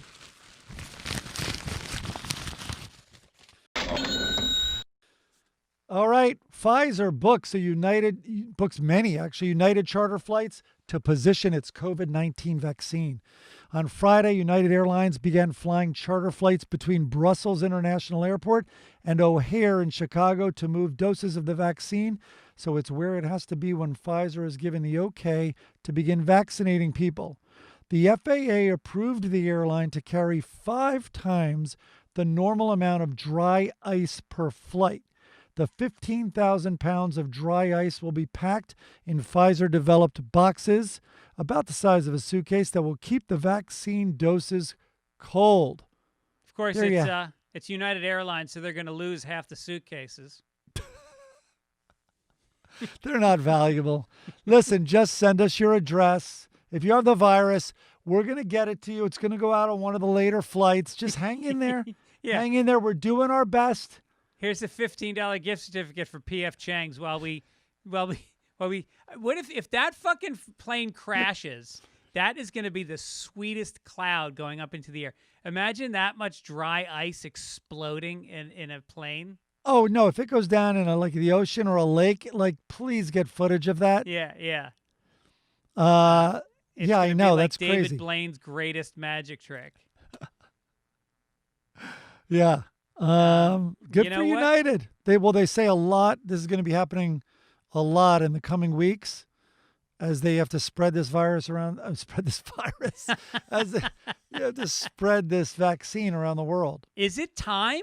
How soon is it before we're actually vaccinating people? I'm sure the rich will get vaccinated already. I think Trump probably. But January, right? Or is it December? I mean, if it's going out now, I mean, Jesus, it could be December. Yeah, that's true. Pretty soon, it's going to be you're gonna be getting your COVID shot while you get an abortion, while all the poor people stay pregnant and sick. Are they going to make abortion illegal? Well, they can't make it illegal. What do you mean? Well, I mean, Roe v. Wade is being contested in the Supreme Court, and now that we've got what is the 6-3? Well, no, but it'll go back to the states. Oh, is that how it works? I believe. I don't know what I'm talking about, but my understanding is the Supreme Court would then overhaul it or overturn it as a federal issue and let the states decide. Okay. So our daughters may have to go to Nevada or Oregon or something. I'm pretty sure they'll be able to stay right here in California online behind Nevada girls.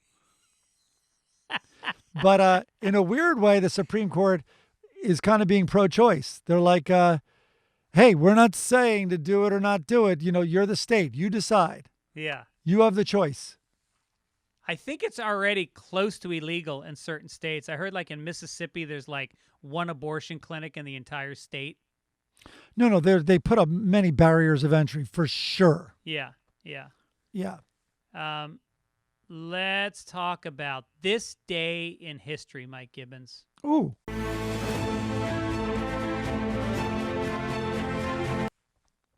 Remember Natalie Wood? Sure do. Died today. Huh. She was a star of Rebel Without a Cause, West Side Story, and she drowned in a boating accident near California's Catalina Island at 43. Boating accident's weird because I picture 2 boats colliding. Also, I would have never guessed it was this late a date to take a boat to Catalina. That's true. That's a little cold. And the theory is she fell off the boat. All right, that's the accident. Well, she was married to Robert Wagner, and I think she was with him. No, she totally was with him on the boat. The boat, was moored off Catalina. It was night. There had been a lot of drinking, supposedly, and she fell off in the middle of the night. Oh, and Christopher Walken was there. Oh, yeah. Yeah. And Wagner and Walken saw what happened to Wood that night, but it was believed she somehow slipped overboard while untying a dinghy attached to the boat. Her body was found in the early hours of the following morning. So, wow. Well, there's huge theories that Tom O'Neill knows a lot of course he does, knows a lot of all the conspiracy theories about this. But there's a lot that, Wagner was maybe rough with her. He was jealous of she and Christopher Walken. But I don't think that's the leading story. I think Tom has another one, and I'm forgetting what that is. I am calling Tom right now, and we'll find out. But yeah, you know what I've never seen? I've never seen Miracle on 34th Street, and she was the child in that movie. Tom, we're doing Sunday Papers. You're on the podcast right now. Oh boy. Oh.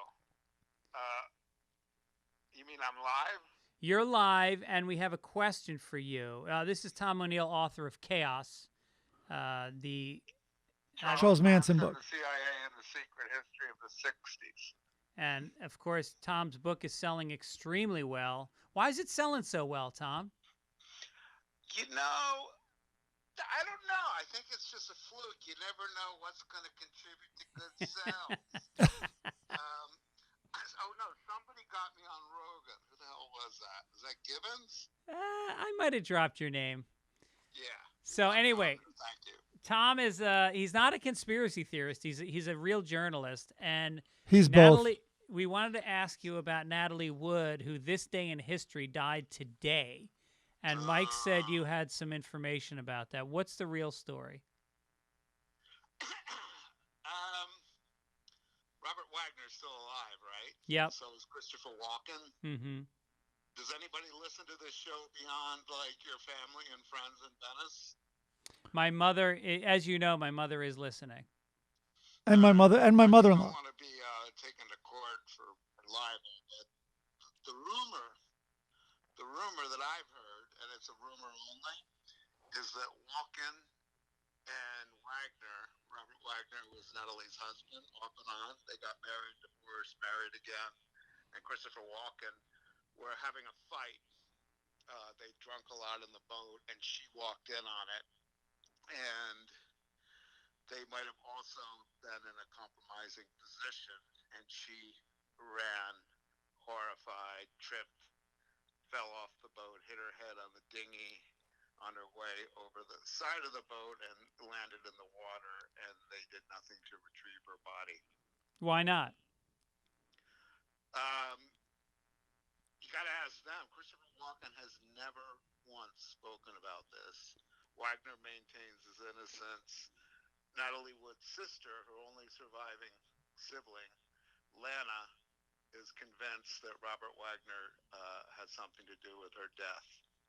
Because he caught her in Felicito with what's the word with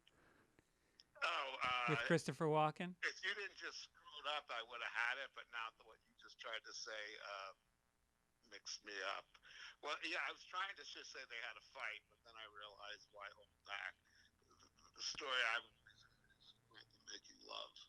Ironically, and, yeah. Those rumors have dogged Robert Wagner for years. Christopher Walken, I know, not from personal experience, but from a friend who lived next door to him for many years in New York in the 80s, is bisexual. So everything makes sense. Christopher Walken's bisexual. Yeah, I've heard that. Yeah.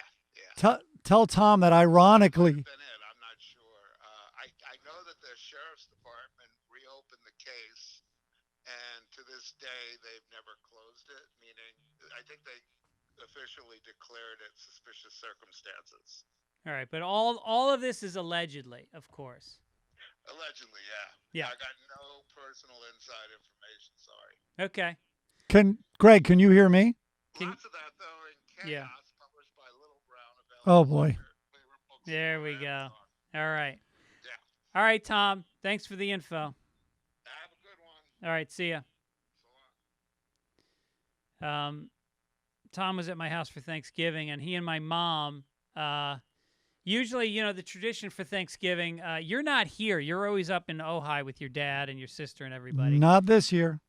But this year we broke our tradition. Usually we have a soccer game in the morning. We have literally, it's like 20 on 20. People bring black and white T-shirts and they split up.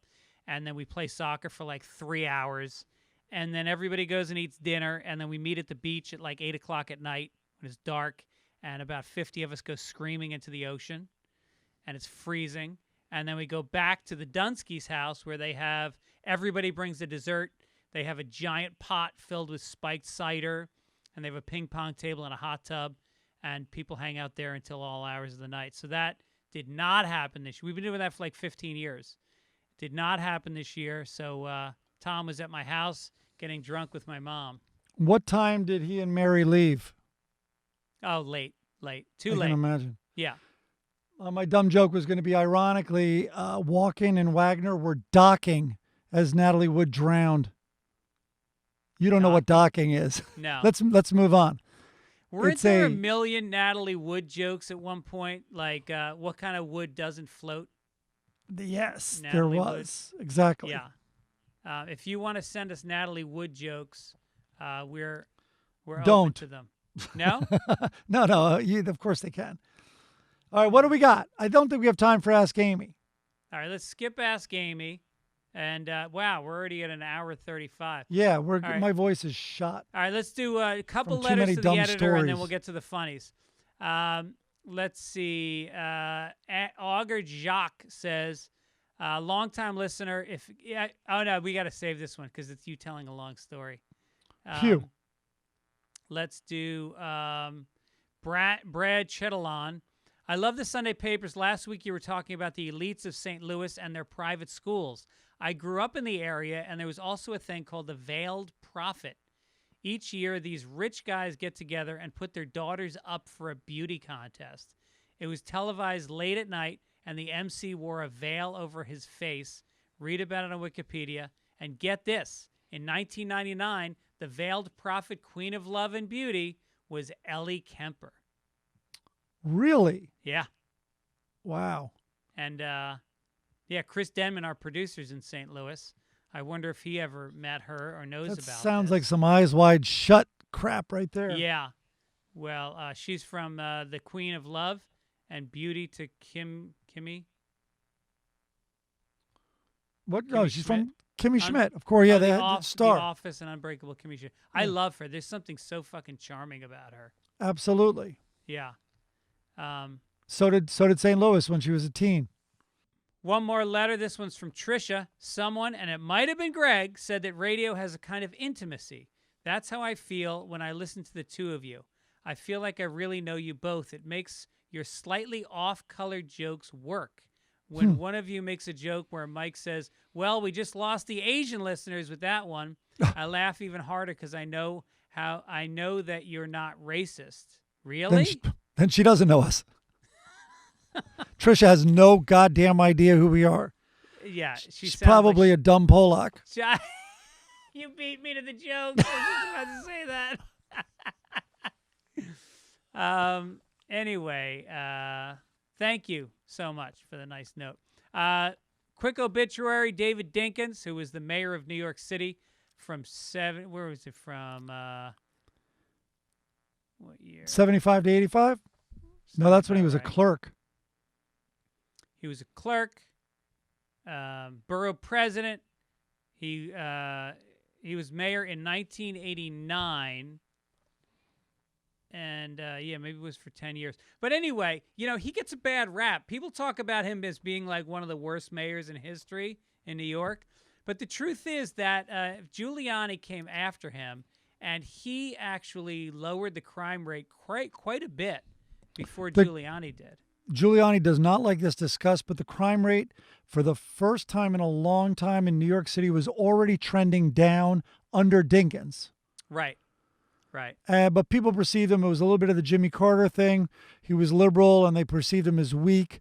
And then, dumbass Giuliani storms in and violates a lot of things in order to put a clamp down. on crime, and it had obviously a lot of positive benefits as well. Yeah. But I hate Giuliani. But we got another letter saying that the Central Park Five happened under a different administration. I don't know if it was there, and not Giuliani. But I don't know which one of us said that. But Giuliani was a whatchamacallit. He might have been the attorney general of New York. Anyway, he though really spoke a lot to that, as that those what those kids did was what's wrong with New York City, and that was part of his platform, is that people like that he would absolutely lock up and try to lock them away for life or kill with the death penalty. That's the one that Trump took out a full-page ad in Yes. the New York Times calling for the death penalty for these 5 kids who turned out to be innocent. By the way. Totally. Yeah. Yep. All right, let's get to the funnies. It's time, everybody.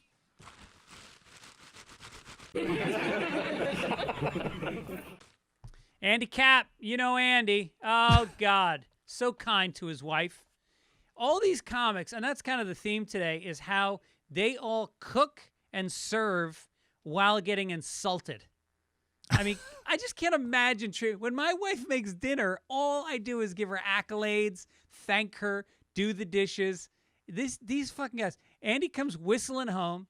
He says, "What's for supper, Flo?" And then he sits down, picks up the knife and fork, and waits. Doesn't see if he can help. Doesn't carry plates. She goes, "I've got a treat for you, pet. It's one of my mommy's secret recipes." She puts it on the table. Doesn't sit down and eat with him. She just serves him. He takes a bite, and she says, "What do you think?" He goes, "She should have kept it secret." One of those. Yeah, and she just stands defeated. Maybe they've edited these. There was probably one more frame where he shoves the fork in her eye. Where he takes her face and rubs it around in the food. Or does the frying pan, like from Tom and Jerry, smash, and in her Yeah. face is the shape of a pan? Yeah, and the rolling pin. Yeah. So the body is shimmering and shattered. Let's go to Hagar the Horrible, another great husband. His wife, Helga, she's all dressed up. And she goes, "Hagar, we're going to the opera. Wear something new." And then he pulls 2 earplugs out and goes, "These earplugs are new." Oh, that was because he doesn't want to hear the opera. I was thinking it was because he didn't want to listen to Helga anymore. No. When he doesn't want to listen to women and he puts his earplugs in, that's usually when he's raping. It's so annoying when they scream. Well, it's shrieking, and there's so many of them, and in different languages for this Yeah. rapist Viking. Right, and the other men are stealing all of her money, and they don't want to be distracted by her Yeah. yells. You got to focus. Yeah. Lockhorns. Oh, these two. I swear to God, I think the Lockhorns is one of the most underrated cartoons in history. It's so fucking funny because they just hate each other. You really wonder why these two stay married. They should call cartoons, "You're not allowed to get divorced in the 1950s." Because that's where I get most of these from. It's just this resolution that I'll stay with you, but I'm going to insult you, and I'm going to be fucking miserable. Also, you're not allowed to press charges. In the first one, Leroy, they're sitting in a diner, and there's a dessert in front of Leroy, and he's got 2 spoons in his hand, and she says, "When you ordered the dessert with 2 spoons, I just assumed..." That's good. Okay. And another one, Leroy has the toolbox out, and he's fixing something, and she says, "Leroy is giving it the old college try, taking 6 years to actually finish it." Nice. Yeah. It All could right. have even worked with 4 years, but they added a layer. Yeah. That's what comedy is. I like it.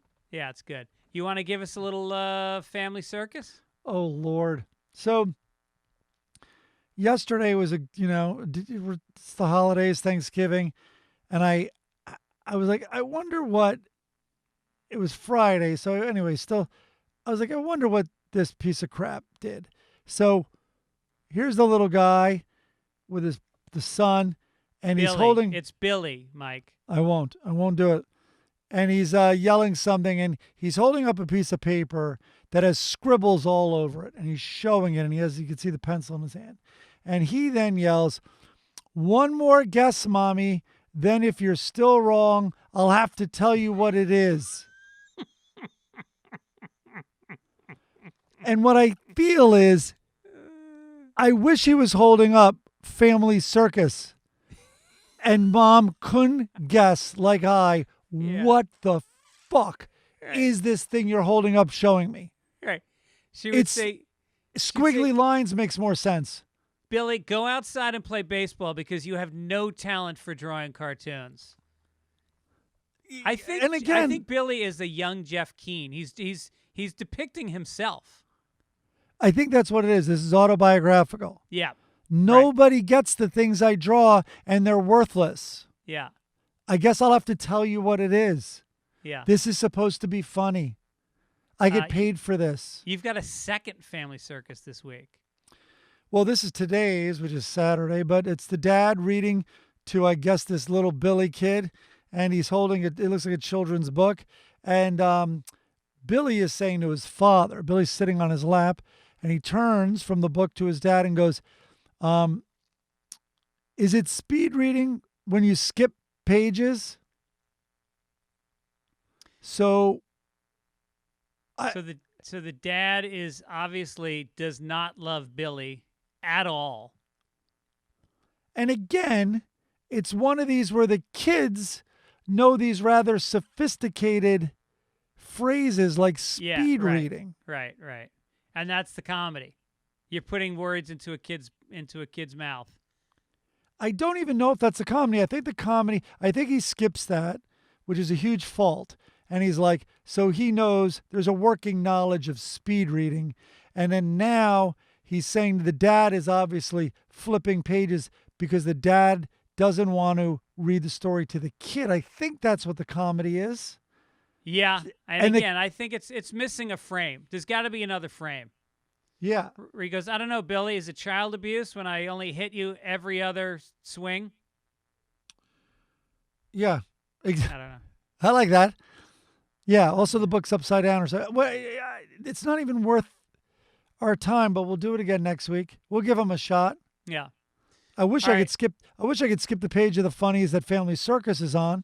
No, you can't. That's the thing about it is you're drawn to read it. It's almost like there's going to be a test on it. When you read the Sunday papers, you're just it's like looking at a car crash. You have to see how bad it is. I mean, speaking of bad, this fucking Dagwood, he's walking to the couch and he's got this look on his face like sleep. He's addicted to sleep. Not spending time with his beauty. He lays down on the couch, and she screams, "Dagwood!" And he sits up. Oh, no, I just hit the sofa, and she's got another chore lined up for me. So he runs down the hallway. "Dagwood, do you have a minute?" And he goes, "I got to think fast." Runs into the closet. "Where are you, dear?" She's calling for him. This hot, busty blonde who's 10 years younger than him. "Where are you, dear?" And she says, "Oh, man, she's closing in fast." He runs down another hallway. "If I can just make it to Herb's, I'll be home free." Finally, she catches him. And she goes, "There you are, honey." And she's carrying a plate of steaming hot brownies. "Would you like some brownies hot out of the oven?" Dagwood now comes into the house, picks up a fucking brownie. He goes, "How come you didn't tell me that's what you wanted in the first place?" And she said, What's fun in that?" Huh. Dagwood, she is a hot brownie. Is that what it takes for you to get interested in being in your own house? When this chick, she's wearing a lavender top, and it's insane how thin the waist can be that can hold up those breasts. And she's offering you, it's got to be fucking brownies? You got a Saturday afternoon alone in the house, there's no kids, you're going to go to Herb's and take a nap? He eats a brownie. He has a can of Schlitz. He has a can of Schaefer. Right. Then he realizes he's married to the biggest catch on planet Earth. Yeah, right. Finally. Right. Yeah. If what I would do to her, if I could be shrunk down and animated and stuck, I don't know if I would have sex with her first or I would kill him first. That would be my biggest decision once I became animated. It's sort of like you're Jessica Rabbit, right? Like, Oh, right. Right. I forgot about that. shrink you down, but it's the opposite. You're going into that world. Yep. Maybe he did. I can't remember the movie. A couple of people have animated me in strips with Blondie. I should put those on the website. By the way, we have a website, SundayPapers.net. I always forget to go there, but we do load stuff up there every week if you want to see what's going on. We should put the Florida alligator dude in there Oh, yeah. Right. for those who want to see him. All right. Well, listen, Mike, we've done it again, and this was a lot of fun. Great way to spend a Sunday, as always, or a Saturday. I felt a little lethargic, and yeah, I told too many stories, but hopefully people enjoyed it. I know, listen, you're listening to this at earliest on Sunday, and man, next week, because of all these gatherings, I think it's going to be a rough week. Yeah. Wait, So- which gatherings? Thanksgiving with all the travel and the gatherings and the people thinking that they're cool, testing themselves, Right. 5 days after quarantining when you can get many false negatives that way. I mean, that's the biggest fear on how they think this is going to be spread. Right. And as it gets colder, more people are inside. So stay safe, people. Try to don't have fatigue. Stay with it. Let's get rid of this fucking thing.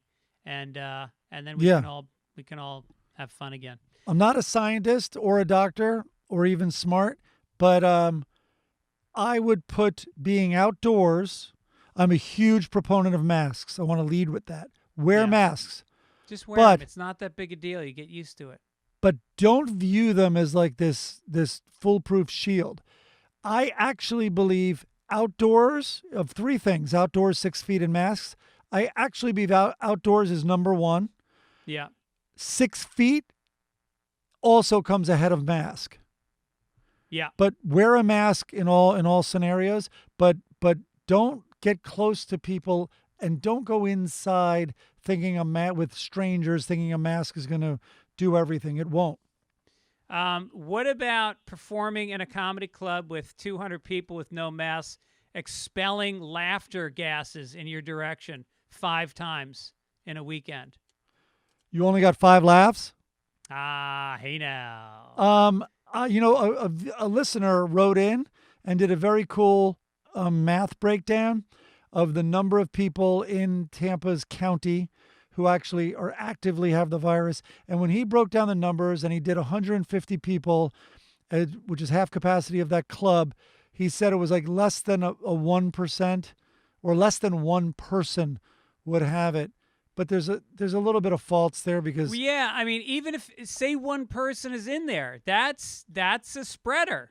That means that if people didn't wear masks, if he's within, and they say it's not 6 feet, by the way, it's more like 12 or 15 feet. that well, it spreads. time duration is another Yes. factor.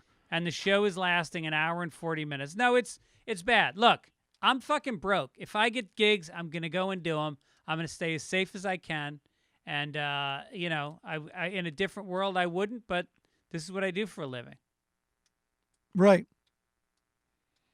I think you also skew, your comedy skews, I would say, to people who are pro-mask. Probably. I think so. But not when you go to Tampa, Florida. They were yelling at me. I had a mask on. They were yelling, "Take your mask off," as I hit the stage. Really? Yeah, in an angry way. Like, That's amazing. yeah. All right. All right, Mike. We'll see you next week. Thanks for listening. Thank you to Chris Denman, Beth Hoops, and all the people at Midcoast Media that do a fine job producing the show. And we'll see you next week. Take it easy. Take it easy. All righty. It's Sunday papers. Greg and Mike, it's Sunday papers. Greg and Mike, it's Sunday papers. Greg and Mike, do do do do do.